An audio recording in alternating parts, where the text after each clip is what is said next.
우리 요한계시록 2장부터 3장에는 7개의 교회가 나옵니다. 소아시아 교회라고 우리가 이야기하는데, 소아시아 그러면 지금의 아시아가 아니라 터키에 있는 지역을 말합니다. 그래서 우리가 에베소 교회부터 시작해서 오늘 본문에 나오는 라오디게아 교회까지 7개 교회에 대해서 주님께서 말씀하시는 장면이 나옵니다. 거기에는 칭찬만 받은 교회가 있는가 하면 책망만 받은 교회도 있고, 칭찬과 책망을 동시에 받는 교회가 있다는 거지요. 제가 이 7교회를 늘 보면서 생각하는 것이 뭐냐면, 왜 하나님이 그 교회를 지금까지 명맥을 유지시키지 않으셨을까? 제가 한번 생각을 해봤습니다. 여러분, 그렇잖아요.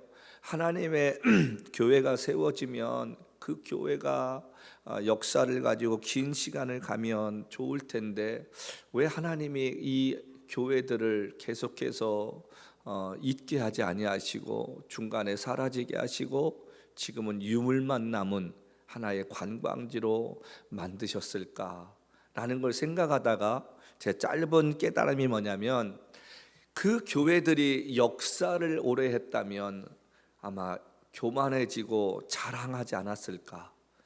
우리 교회는 사도 요한부터 시작해서 이렇게 바울과 함께 목회를 해왔던 교회입니다, 자랑하지 않았겠습니까? 그러면서 제가 지나온 시간 동안에 자라오면서 보니까 한국에 수많은 찬양팀도 있었고 목사님들도 계셨고 선교 조직들도 있었는데, 왜 그 모든 것들이 어느 시점에 다 사라지게 되고 또 다른 팀들이 이렇게 또 다른 사역자들이 이어갈까 생각해 봤더니, 하나님은 시대마다 하나님께서 주신 사명이 끝나면 그 끝난 것으로 하나님은 다른 사람을 통해 또 다른 일을 이루어 오셨다는 것입니다. 우리가 교회를 200년, 300년, 500년 지켜가야지, 그런다고 교회가 지켜지는 것도 아니더라는 것이죠. 하나님이 함께 하시고 하나님이 도우셔야 그 일들이 이루어지게 되었다는 사실입니다. 저는 오늘 이 말씀을 준비하면서 가만히 제가 생각했는데, 이걸 하루에 다 전할 수가 없어서 오늘과 다음 주 2번에 걸쳐서 라오디게아 교회에 대해서 우리가 함께 말씀을 듣기를 원합니다. 2장부터 3장에 나오는 교회 가운데 유일하게 이 교회만큼은 주님 앞에 칭찬이 하나도 없었던 교회였습니다. 오히려 주님께서 보시기에 너무 이 교회가 잘못되어서 주님이 뭐라고 하십니까? 16절 말씀에 내 입에서 너를 토하여 버리리라. 이것만큼 사실 이게 참 불명예스러운 말씀이 어디 있습니까? 주님 보시기에 역겨울 만큼 아름답지 못한 교회였다는 것입니다. 무엇이 주님으로 하여금 이렇게 말씀하게 만들었을까? 우리가 생각을 해보고, 오늘 우리가 살아가면서 우리의 신앙은 어떨까? 주님 보시기에 내가 어떤 모습으로 서 있을까를 좀 생각할 수 있는 믿음이 되었으면 좋겠습니다. 무엇이 이들로 하여금 경고를 받게 했는가? 그것은 가장 중요한 것이 뭐냐면, 이 라오디아라는 지역은 다른 어느 지역보다도 풍요로운 지역이었습니다. 물질적으로도 아주 여유가 있었던 그런 도시였습니다. 이 당시 이 라오디게아라는 지역에는 3가지가 유명했었는데, 처음에는 이 도시가 바다 해변을 끼고 있어가지고요, 무역이 성업했던 항구 도시여 무역의 중심지였었다는 것입니다. 그래서 무역이 상당히 발달했습니다. 그 다음에 양을 길렀는데 그 양털에서 뽑아내는 그 옷감과 옷들이 너무 질이 좋았었다는 거예요. 그 다음에 금융업이 발달했다는 거죠. 아무래도 무역이 발달되고 상업이 발달되다 보니까 우리가 금융업도 발달되는 지역 정도이었다는 것입니다. 세 번째로 이 지역에는 다른 지역에 없었던 유명한 안과 대학이 있었습니다. 그래서 이 대학에서 생산되어지는 안약은요, 이 당시에 다른 그 어느 지역에서 파는 안약보다도 품질이 좋았었다는 거예요. 그러다 보니까 불티나게 팔리지 않았겠습니까? 무역도 잘 되지요, 상업도 잘 되지요, 금융업도 잘 되지요, 그 다음에 여기 안약도 잘 팔리지요. 그러니까 도시 전체가 아주 돈으로는 풍족할 만큼 그러한 삶을 살았던 일이었습니다. 자, 그리고 이 도시가 외부로부터 어떤 핍박이나 침략도 받지 않았어요. 얼마나 좋습니까, 여러분? 기름 나는 나라들이 물값보다 기름값이 싸다라는 말이 있지 않습니까? 이 도시가 그렇게 안정적이고 그다음에 물질적으로도 어려움이 없는, 그러다 보니까 교회도 나오는 사람들이 부유하니까 헌금합시다. 그러면 헌금도 많이 했을 거 아니에요. 그래서 교회가 재정적으로 걱정이 없었다는 것입니다. 우리가 볼 때 좋은 것 같지 않습니까? 부럽다. 우리 인생은 언제나 그렇게 살아보나. 근데 여러분, 가만히 생각해 보십시다. 우리 신앙에요, 텐션, 즉 긴장이 없으면 믿음이 성숙해지거나 강해지지 못합니다. 가끔가다 주님이 우리를 툭 건드려 주셔야 내가 지금 믿음 생활 잘하고 있나? 하나님 모시게 잘하고 있나? 마음에 들게 하고 있나? 지금 미국 사회가 여러 가지로 힘들지 않습니까? 신분 문제 없는 분들도 정말 조마조마하게 살고 경제적으로도 어렵고요. 제가 미국에서 25년 살았습니다마는 지금처럼 이 계란에 대해서 사람들이 민감한 시대도 별로 없었던 것 같아요. 계란값이 폭등하고 말이죠. 아니, 돈 훔쳐가는 건 이해가도 계란 훔쳐간다는 이야기, 이게 얼마만에 들어보는 이야기인지 모릅니다. 자, 그런데 중요한 것은 우리가 어떤 상황과 형편 속에 있다 할지라도 하나님이 우리를 지켜주시면 든든해하고 든든해지고 세상이 우리를 감당하지 못할 줄로 믿습니다. 우리의 그런 은혜가 있어야 되지 않겠습니까? 창조 이래로 어렵지 않은 시대가 어디 있었습니까? 일제시대에도 어렵다고들 얘기하고 6.25 동란 때도 마찬가지고 4.19 혁명, 5.16 혁명 시대 때도 거쳐오면서 많은 사람들이 어려웠다고 이야기하고 보릿고개 못 넘겼다고 이야기하는데 그래도 살아남은 사람들이 있지 않습니까? 어떤 상황이든 간에 저와 여러분을 지켜주시면 오히려 고난이 축복이 될 줄로 믿습니다. 어려움이 때로는 행복함으로 바뀌게 될 줄로 믿습니다. 삶의 여러 가지 고난은 분명 우리를 힘들게 하지만 그거를 통해서 하나님의 은혜를 구하게 되고 찾게 되고, 어려움이 있어야 기도하지 않나요? 안 하던 기도도 하게 되잖아요. 네. 어려움이 있어야 하나님이 도와주셔야 된다고. 자기 능력으로 하다가 어느 한계에 딱 부딪혔을 때 더 이상 소망이 없고 희망이 없을 때 우리가 할 수 있는 게 무엇이 있습니까? 예수 믿은 사람은 그때서야 주님을 찾잖아요. 주님, 제가 과거에 잘못한 거 압니다. 하나님, 내가 복을 받았는데 그 복을 제대로 감사하지 못하고 하나님을 위해 사용하지 못한 거 압니다. 그런데 이번 한 번만 하나님 도와주십시오. 그러면 내가 하나님 이렇게 하겠습니다. 근데 하나님이 정말 그렇게 해주셨어요. 그럼 그 사람의 신앙이 어려움 당하기 전과 똑같겠느냐 하는 말입니다. 분명히 성장할 겁니다. 지금 저와 여러분에게 있는 고난을 고난으로 생각하지 마십시다. 하나님이 주실 축복을 위한 전주라고 생각하십시다. 이것을 이겨내면 하나님이 더 좋은 것을 주실 것이라는 그 경험을 해보자는 거예요. 제가요, 가만히 생각해 보면 그렇습니다. 같은 목사라고 해서 모든 사람이 똑같은 은혜를 경험하는 게 아니지 않습니까? 어떤 사람은 이만큼의 은혜만을 경험하고 사는 분이 있는가 하면 이 사람이 생각지도 못하는 이만큼의 은혜를 경험하고 사는 목사가 있습니다. 남들이 될까? 안 될 거야, 불가능하지, 설마 라고 했던 것을 가능케 만드는 것을 경험한 목사도 있습니다. 그러니까 그 사람과 이 사람의 신앙이 같겠느냐 말이에요. 이 목사와 이 목사의 신앙이 같겠느냐 말이에요. 아니지 않습니까? 고난이 깊어지면 깊어질수록 하나님의 은혜와 축복도 여러분 깊어지는 줄로 믿습니다. 그것을 경험해야 우리가 든든해지고 흔들리지 않는 거예요. 얕은 물가에서 경험한 믿음의 사람은 조금만 어려우면 이겨낼 수 있을지 몰라도 큰 파도가 몰려오면요, 사람이 낙심하고 절망하지만 쓰나미가 몰려왔을 때에 어려움을 이겨낸 목사는, 성도는 아무리 어떤 어려움이 찾아온다 할지라도요, 이번도 하나님이 능히 이기게 하실 것이라는 믿음이 생기게 될 줄로 믿습니다. 우리가 사도행전 보면 바울의 마지막 여정 가운데 270명이 넘는 사람들이 풍랑을 만나지 않습니까? 야, 이제는 우리가 이 바다에서 다 죽게 되었도다. 사도 바울이 이야기한 대로 우리가 출발하지 말았었어야 되는데 고집피다가 이런 어려움을 겪었네. 모든 사람이 생존의 위협에 있을 때 바울이 뭐라고 합니까? 똑같은 파도 속에 있습니다. 똑같은 망망대해에 있습니다. 근데 바울이 이야기하는 건 뭐라고 이야기합니까? 내가 섬기는 하나님께서 말씀하시기를 여기 있는 사람들 가운데 한 사람도 생명을 해하는 일이 없을 것이다.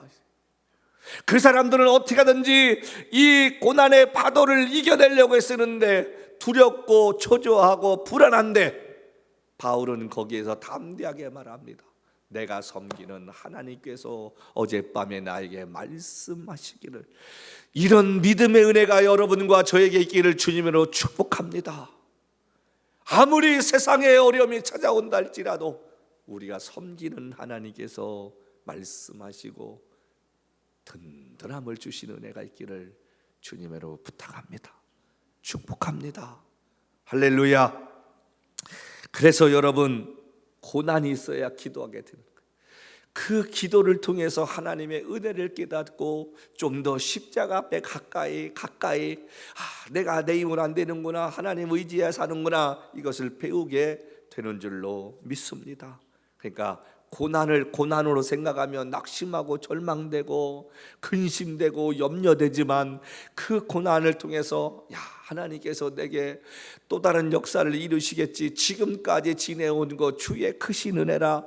여러분이 이 믿음만 하나 있으면 아무리 우리가 어떠한 고난에 서 있다 할지라도 절망하지 않을 줄로 믿습니다. 바울이 이야기한 대로 너희가 선을 행하되 낙심하지 말지니 때가 이르면 거둔다라고 하는 말씀, 두려워 말라 내가 너와 함께함이라, 놀라지 말라 나는 내 하나님이 됨이라, 내가 너를 붙잡아 주리라, 오른손이 너를 붙들리라는 이 말씀을 기억하면, 그리고 그것을 믿고 살면 우리가 절대로 절망하지 않게 된다는 말씀입니다. 삶이 안정되면 믿음 생활 잘할 것 같은데요, 많은 분들이 돈 벌고 편안해지면요 신앙에 게을러집니다. 그래서 뒤돌아보면 언제가 우리가 제일 열심히 신앙생활했습니까? 어려울 때였습니다. 힘들 때였습니다. 그때만큼 진실하게 하나님을 찾고 하나님 앞에 나갔던 적도 별로 없었던 것을 깨닫게 됩니다. 앞서 말씀드렸듯이 라우디아 지역은 물질적으로 좀 여유가 있었습니다. 얼마나 여유가 있었느냐? AD 60년에요 이 도시에 지진이 나가지고 거의 다 폐허가 됐습니다. 그래서 로마 정부에서 우리가 도와줄게, 너희가 건설을 다시 해 도시를. 그랬더니 뭐라고 하냐면 걱정할 필요 없어, 우리 힘으로 할 수 있어. 그래서 자기들의 힘으로 도시를 다시 세울 만큼 물질적으로 풍요로웠던 지역이었다는 사실입니다. 우리들의 삶에 물질적인 어려움이 차지하는 비중이 얼마나 큰지 경험해 보신 분들은 아시지 않습니까? 기본적으로 미국이란 도시는 돈을 모으기보다는 돈을 쓰게 만든 나라 아닙니까?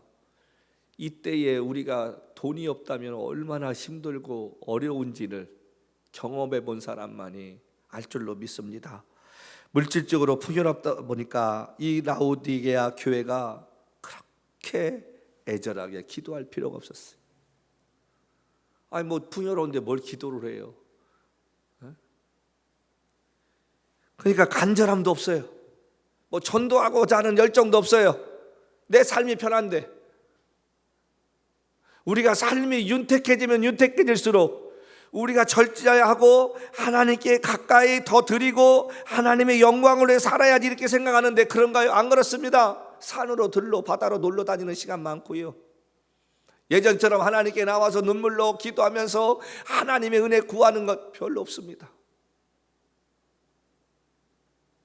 저희가 있던 전번 교회에서 목회할 때 어느 여인이 새벽마다 와서 눈물로 기도하는 거예요.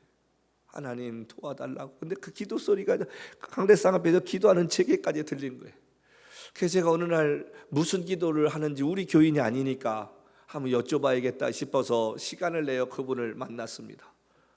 새벽마다 나오셔서 눈물로 기도하시는데 혹시 부족한 제가 같이 동참해서 기도하려고 하는데 무슨 일인지 좀 말씀해 줄 수 있겠느냐고.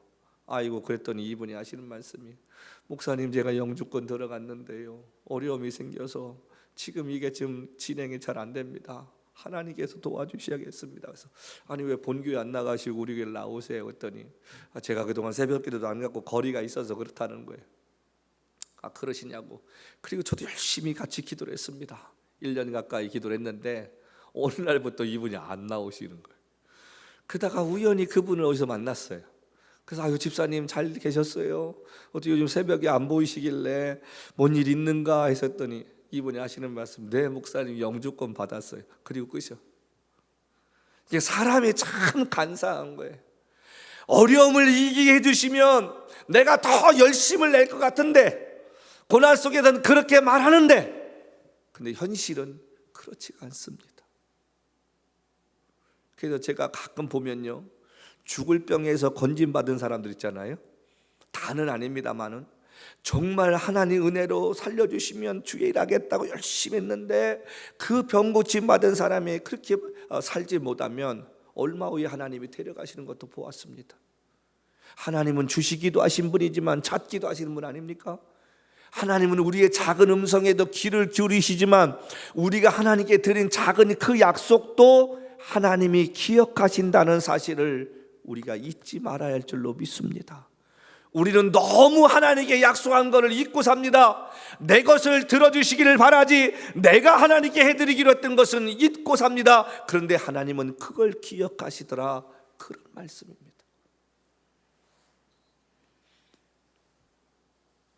도시의 풍요로움으로 인해서 교인들이 부유하다 보니까 교회 재정도 여유가 있고 믿음의 열심을 잃어버리고 그냥 껍데기적인 신앙만 가지고 나오는 이 교회를 향해 오늘 주님이 책망하시는데 이렇게 책망하십니다.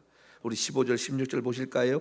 내가 내 행위를 아노니 내가 차지도 아니하고 뜨겁지도 아니하도다. 내가 차든지 뜨겁든지 하기를 원하노라. 내가 이것이 미지근하여 뜨겁지도 아니하고 차지도 아니하니 내 입에서 너를 토하여 버리리라.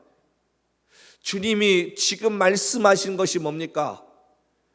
가장 중요한 것이 이것입니다. 네가 미지근해졌다는 거예요.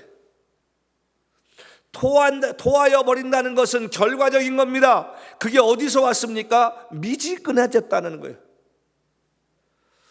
차다는 말은요, 여기서 차든지 더웁든지 하라고 하잖아요. 차다는 그 의미는 하나님에 대해서 무관심하거나 하나님이 기뻐하지 않은 일을 하거나 하나님의 영광을 가리는 대적하는 일을 말합니다. 그걸 찬 사람이라고 말합니다.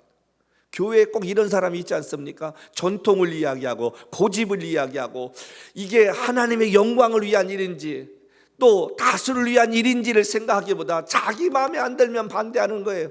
내가 이 교회 헌금을 얼마나 했는데, 우리 가정이 우리 집안이 이 교회 세우는데 얼마나 공헌을 했는데, 뭐 이런 생각하시고 말씀하시는 분들이 있지 않습니까? 정말 있습니다.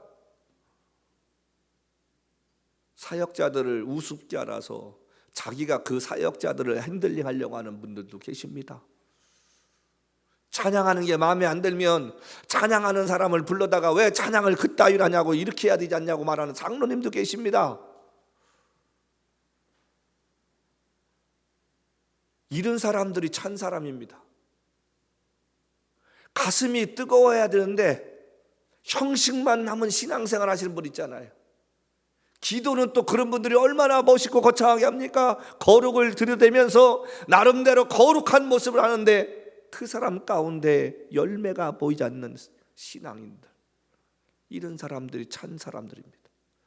그럼 뜨거운 사람들은 누구냐? 더운 사람들은 하나님을 향한 열정을 가지고 사는 사람들을 말합니다. 이런 사람들은 누가 뭐라고 해도 상관이 없어요. 자기 가슴에 주신 하나님의 그 은혜를 가지고 교회를 봉사합니다. 근데 안타까운 것은 이런 분들이 오래 못 간다는 거예요. 왜? 교회에 미지근하고 찬 사람들 때문에 상처받는다는 거예요. 그 신앙은요, 뜨거워지는 것도 중요한데 그 달궈지는 게 더 중요한 거예요. 뜨거워지면 금방 식을 수 있습니다. 그러나 달궈진 신앙은요, 오래 갑니다. 그게 무슨 얘기냐면 믿음에 열심 내는 것도 좋습니다. 그런데 믿음의 내공을 기르는 건 더 중요하다는 거예요. 교회는 원래 말이 많고 교회는 사람들이 불완전하기 때문에 언제든지 상처받을 수 있다는 걸 전제로 두고 사람들이 뭐라 하든 하나님 바라보고 내가 믿음 생활해야겠다는 이 내공을 쌓는 게 더 중요할 줄로 믿습니다. 그러면 때로는 흔들릴 수 있습니다. 그러나 넘어지지 않습니다. 부러지지 않습니다. 절망하지 않습니다. 낙심할 수는 있어도 다시 회복되어집니다. 왜요? 그 내공이 쌓였기 때문에. 그러니까 고난을 많이 겪어보고요, 고난 속에서 하나님의 은혜를 경험하고 건져내심을 경험한 사람들은요, 벌써 말하는 게 다릅니다. 기도하는 게 다릅니다. 긴 시간 하지 않아도 짧은 시간 임팩트가 있다는 거예요. 저와 여러분의 신앙이 그런 내공이 되지 않습니까? 사람이 뭐라 하고 환경이 어쨌든 간에 내가 예수 바라보고 가기로 하는 그 신앙 버리지 아니하고 흔들리지 않고 묵묵하게 걸어갈 수 있는 그런 사람들이 되어야 할 줄로 믿습니다. 근데 미지근하다는 말은 이거는 완전 세상적인 것도 아니고 하나님을 기쁘게 하는 것도 아니고, 그러니까 참 목사가 볼 때 힘든 사람이야. 아리까리한 사람. 어떤 때는 신앙인 같은데 어떤 때는 또 믿음 없이 살아요. 어떤 때는 교회 미친 것 같은데 어떤 때는 세상적인 일에 미쳐가지고 사는 분들 참 많습니다. 한 발은 교회, 한 발은 세상에 두고 사는 사람. 우리가 이런 신앙 가지면 되겠어요? 주님이 그거 책망하는 겁니다. 야, 네가 차라리 차든지, 차면은 하나님께서 고난을 통해서 확 꺾어버리시면 되는데, 이건 미지근해가지고 주일날 교회에 오면 신앙인 같은데 일주일 내내 세상 속에 사는 거 보면 예수 믿는 사람 같이 가는 거예요. 기도도 안 해요. 성경도 안 봐요. 그러면서 지 바쁘게 하고 다닙니다. 근데 중요한 것은 그렇게 살아도 양심에 찔림이 없다는 게 문제입니다. 옛날 같으면 성령께서 찔림을 주셔서 야, 너 그렇게 하면 안 되지 않냐? 그래서 지도 모르게 성경책 펼쳐보고 보고 못하는 기도라도 꾸꾸리 앉아가지고 5분이고 얼마고 기도하며 살았고, 그래도 하나님 의식하며 살고 말조심하고 행동하고 살았는데 그게 무디다 보니까 언제부턴가는 사람들이 이것도 아니고 저것도 아닌 겁니다. 왜 여러분 예배가 중요한지 아세요? 예배 한 번 빠지고 두 번 빠지는 게 중요한 게 아닙니다. 그렇게 빠지기 시작하면요, 나중에 미안해서 교회를 못 와요. 지금 우리 교회도 그런 분들 있잖아요. 지가 피하고요, 전화도 안 받아. 메시지 남겨도 연락이 없어. 옛날 같으면 하루가 지나면 대부분 연락 오고 특달 같이 하는데 왜 그렇습니까? 자기도 알거든요, 자기가 잘못한 거를. 그러니까 피해버리는 거예요. 우리가 아담과 하와를 봤더니 잘못했을 때 하나님께 나가서 회개한 게 아니라 나뭇잎 사이로 숨어버리잖아요. 그게 양심이 있어서 그래. 그럼 거기서 성령의 음성을 듣고 돌아와야 되는데 그러기에는 믿음이 또 없는 거예요. 그러니까 세상으로 가버리는 거예요. 성경은 분명히 우리에게 경고하고 있습니다. 세상과 하나님을 동시에 섬길 수 없다고. 갈멜산에서 엘리야가 이스라엘 백성을 향해서 너희가 언제까지 하나님과 사람 사이에 머뭇거리느냐, 방황하겠느냐는 말이에요. 결단을 요구했던 그 외침이 오늘 우리와는 상관없는 얘기입니까? 여러분은 어떻습니까? 정말 뜨거움이 있습니까? 아니면 지금 미지근한 모습으로 주일날은 어쩔 수 없이 의무감으로 안 나가자니 찜찜하고 하나님 앞에서 열심은 내기 싫고 헌금 내는 것도 주저하고 이거 내면 아까운데 이런 생각 가지고 그냥 계산하면서 신앙생활 하지 않습니까? 성경이 분명 뭐라고 합니까? 너희가 계산한 만큼 나도 너희에게 계산한다. 주님 그렇게 말씀하십니다.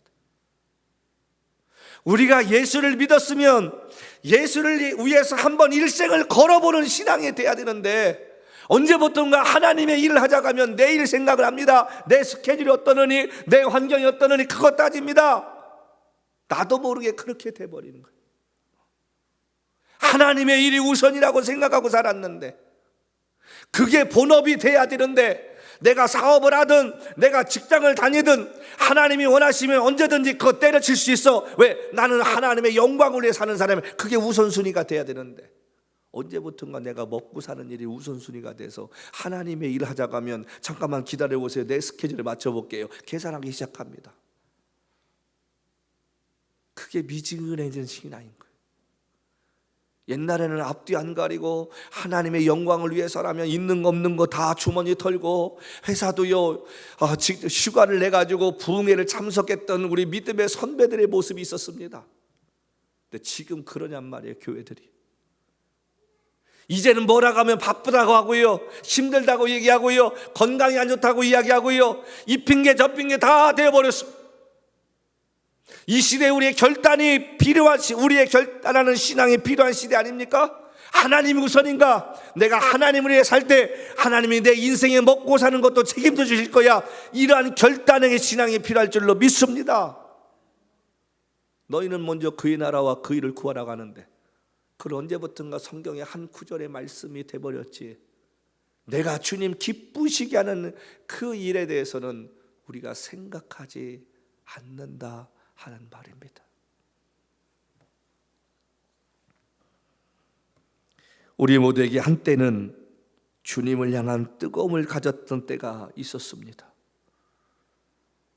정말로 찬양하면 기뻤고 기도하면 눈물이 나고 왠지 모를 힘을 얻은 그런 시간이 있었습니다. 헌금하는 것이 아깝지 않았고 교회 가는 시간이 기다렸던 시간도 있었을 것입니다. 주님 생각하면 그냥 기뻤습니다. 밥을 못 먹어도 배고픔을 느끼지 않았던 시절도 있었을 것입니다. 그런데 지금 어떠냐는 거예요. 이 말씀을 전하는 저도 마찬가지입니다. 저도 가만히 이 말씀을 준비하다가 멈춰서고 내 자신을 생각해 보았습니다. 일주일에 한 번씩 예전에는 기도 놀러가서 하나님의 은혜를 구하고 하나님의 도우심이 아니면 살 수 없다라고 눈물로 기도했던 시간이 있었는데, 밤 10시만 되면 수건 하나 둘러매고 하나님의 전에 찾아가서 눈물로 기도하며 능력 달라고, 하나님 사역 감당할 수 있는 힘을 달라고 씨름하던 시절이 있었는데, 네, 지금 그 모습이 남아있나 생각해 보았더니 그저 죄송한 마음밖에 들지 않더라는 것입니다. 성도 여러분, 예전에 비하면 나의 삶의 환경이 여러 가지로 좋아졌는데, 여러분과 저의 삶의 환경이 예전보다 좀 펴지지 않았습니까? 옛날에 비하면 그래도 지금은 잘 사는 거 아닙니까? 그렇게 하나님이 은혜 주셨는데 우리의 믿음도 그렇게 성장했느냐 하는 것입니다. 하나님이 주신 만큼 나의 믿음도 하나님 보시기에 성장했느냐 고민해보자, 그런 말입니다. 이제는 성경을 읽지 않아도, 일정 시간 기도하지 않아도 마음에 찔림을 갖지 않는 무덤덤한 신앙인의 모습은 아니냐는 것입니다. 예수는 믿는데 다른 교회 말씀하신 것처럼 껍데기만 남은 신앙인의 모습이 아니냐는 사실입니다. 제가 목회를 하면 할수록, 시간이 흐르면 흐를수록 두려운 것이 뭔지 아십니까? 제가 가만히 생각해 보면 하나님은 지나온 시간 동안 내가 기도했던 것보다 더 많은 것을 저에게 주셨습니다. 내 능력보다도 하나님의 그 능력을 넘어서 더 크게 사용해 주셨습니다.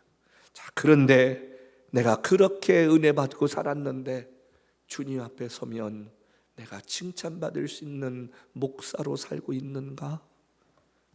지난 25년 전에 주머니에 180불 달랑 가지고 왔던 사람이 오늘 이렇게 살 수 있다는 것만 해도 얼마나 큰 은혜입니까? 얼마나 큰 축복입니까? 그런데 그 은혜를 잊지 아니하고 내가 하나님 앞에 오늘도 땀 흘리고 있느냐는 거예요. 오늘도 내가 하나님의 사람이 되보려고, 하나님께 인정받으려고 몸부림치는 목사로 내가 지금 살고 있느냐는 것입니다. 그냥 주님 앞에 죄송한 말씀, 회개밖에 나오지 않더라고요. 하나님 도와주소서, 하나님 도와주소서, 다시금 회복의 은혜를 허락하여 주시옵소서. 이 아침에 우리에게 필요한 것이 뭡니까? 잃어버렸던 우리들의 믿음의 열정이 회복돼야 되지 않겠느냐 하는 사실입니다.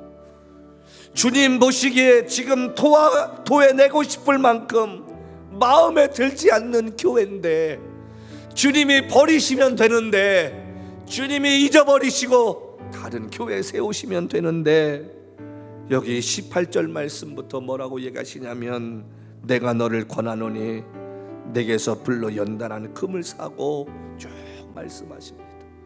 무슨 말씀이십니까? 예수님이 그런 가운데서도 이 교회를 버리지 않으시겠다는 거예요. 이 교회를 회복시켜 주시겠다는 거예요. 그렇다면 저와 여러분에게도 이런 은혜가 임하여야 할 줄로 믿습니다. 하나님 보시기에 아름답지 못하고 실망스러운 모습 보인다 할지라도, 아무개야, 오늘 이 아침에 이 말씀을 듣고 내가 너를 다시 회복하고 싶은데, 내가 너를 다시 사용하고 싶은데, 내가 너에게 다시 은혜 주고 싶은데, 일어나서 나와 함께 걸어가고 싶지 않느냐 물으신다는 것입니다. 성도 여러분, 우리에게 필요한 것은 회복입니다. 예전에 우리가 찾던 주님을, 그 열정을 갖던 주님을 다시금 우리가 부르며, 하나님 내가 여기 있사오니 나를 사용해 주시고 나를 써주시고 나를 기억해 달라고, 나를 불쌍히 여겨 달라고, 하나님 잃어버렸던 그 은혜를 회복하는 시간 되게 달라고, 오늘 이 아침에 이 자리에서 이 말씀을 듣는 여러분들이나 유튜브를 통해 이 말씀을 듣는 여러분들에게 동일한 간절함으로 임하여지는 시간 되기를 주님의 이름으로 부탁합니다. 누가복음 15장에 나오는 탕자의 이야기란 뭡니까? 하나님을 떠나서도 그 떠난 사람을 기다리는 하나님이 계시다는 것과, 하나님께로 다시 돌아가면 그 어느 누구보다도 그를 환영해 주고 회복시켜 주시겠다는 하나님의 사랑을 우리에게 보여주고 있는 말씀입니다. 우리가 이 한 주간 이 말씀을 기억하고 회복의 은혜를 구하며 나가십시다. 다시금 내가 잃어버렸던 믿음의 열정과 하나님에 대한 소중함과 말씀을 가지고 평생에 주께서 원하시는 그 길을 걸어갈 수 있는 사람이 될 수 있기를, 간절함과 애절함을 가지고 기도하며 사는 복된 삶이 되시기를 주님으로 간절히 부탁하고 축복합니다.